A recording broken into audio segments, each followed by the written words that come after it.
for now, let's do what we do every time and start at the very beginning of our passage for the week. Let's listen together to chapter 4 and the great beginning of the parables of Mark. Again, Jesus began to teach beside the sea. He's done it before. Such a very large crowd gathered around him that he got into a boat on the sea and sat there, while the whole crowd was beside the sea on the land. He began to teach them many things in parables, and in his teaching, he said to them, "Listen, a sower went out to sow, and as he sowed, some seed fell on the path, and the birds came and ate it up. Other seed fell on the rocky ground, where it did not have much soil, and it sprang up quickly, since it had no depth of soil. But when the sun rose, it was scorched, and since it had no root, it withered away. Other seed fell among thorns, and the thorns grew up and choked it and yielded no grain. Other seed fell into good soil and brought forth grain, growing up and increasing and yielding 30 and 60 and 100-fold. And Jesus said, 'Let anyone who has ears to hear, listen.'" All right, this is the beginning of that discourse that I mentioned, that rare chance to get in on Jesus' teaching to a lot of people who go beyond his discipleship group. Bunch of people gathered on the beach, so many that he can't stand on the beach or they wouldn't hear him. Those of you who know how acoustics work in space know that if he's in the middle of everybody, it's going to be hard to carry sound. If he's just out on the water, he can grab a little more amplitude, right? He can grab a little more sound and a few more decibels that reach more people. And so he does. And you and I know why there are tons of people gathered. There are tons of people gathered because since 121, his crowds have been getting bigger and bigger and bigger. That was a primary theme we had last week, right? Jesus's crowds simply keep growing. His popularity is growing exponentially. And so when we get to 4, that's the first thing mentioned. It's mentioned by the narrator that there are just a whole lot of people chasing Jesus around. But he wants to say some things. So he gets in the boat and he says, "Listen." Right? It's a good thing to say. How many of you have had at some point in your life to quiet a crowd in order to get a word in edgewise? Right? You know what it's like. It's at the beginning of any meeting, at the beginning of any speech, somebody has to get up and say, "Okay, people, we're starting." And Jesus just says, "Listen."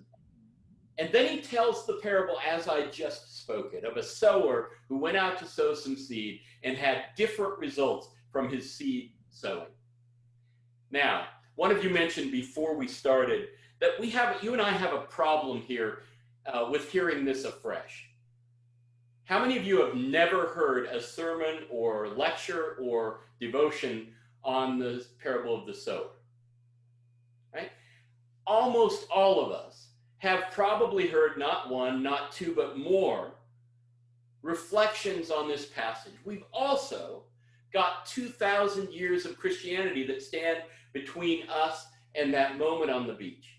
So it's very hard for us to go back and picture ourselves on the beach, cold called by this guy in the boat that we've heard about from somebody who heard about him. So we gathered at the beach because there was nothing else going on. And we lined up, and we don't know that much about him. We know that we're here because he heals people or because somebody said he's a wonder worker. We're on the beach for a variety of reasons. But the religious setting that you and I have 20 centuries later is not something that would have been a foregone conclusion for this crowd, right? They gather for a spectacle maybe, or they gather to see the guy everybody is abuzz about. And out of the blue, he says, "So there was this sower who went out to sow seed." Now the sermons and the devotionals and the lessons that you've had probably had one of 2 primary bits of content or theses, right?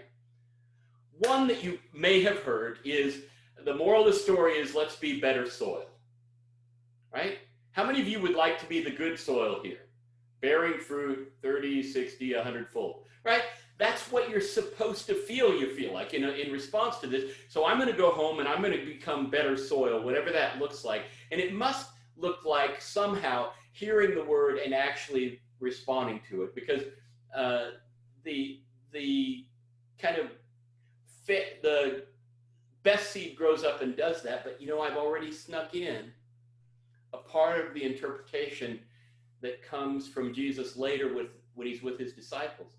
The people on the beach don't know anything about a word. They only know about seeds and how the seeds grow in different settings, right? So you and I go all religious with it and think we want to be more spiritual. We want to be the kind of people who listen to Jesus's words, and that's what the parable is about. We want to be the good soil, right? Or some of you have heard preached, you gotta love this sower. He just doesn't stop throwing seed. It's like the evangelist who doesn't stop before the word has gotten out. Woe to me, says Paul, if I do not preach the gospel. And so the sower, right, becomes the hero of the story in other sermons or ways this gets taught or preached, right? But again, we immediately go to a religious context. The sower is the evangelist, or the sower is God who puts word out and people can listen or not listen, right? But this is a generous sower. He throws seed everywhere, right? But if you were on that beach that day and somebody you'd heard a little about were to shout out, listen, there was this guy who went around planting seed, and some of it fell on the path, and some of it fell amidst thorns, and some of it fell amidst shallow soil, and some of it fell on good soil. What would you make of him and it? Can you know? Is there any way to escape what you've heard? I'm not saying that what you've heard is bad. But when we're sitting trying to figure out what's going on in this scene, it's not a bad idea to try to wash all that away and ask, what would have been the original impact? Because if you and I think we get it from what we just heard, we aren't like the people on the beach. Jesus has to tell his disciples who have been hanging with him and have at least some backstage access. Jesus has to tell his disciples what this is about, because it's a little too mysterious for the people who just heard it once. And I do this not only because we want to recognize that Jesus is a mysterious guy to the folks around him. We've talked about how he shushes people who know his identity. We'll get back to that when we get to the miracles in a little bit, right? We've talked about how his words might have come across mysteriously. This narrator tells us he always spoke in parables, and he indicates that maybe not a lot of people understood him. If I am on the beach, I might think, yeah, it's just like life, right?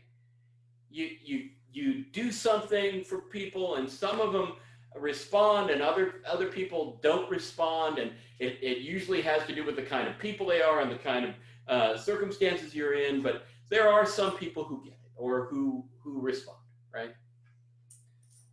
We might go there if we're not particularly religious and we aren't, and we don't know why we're on the beach entirely.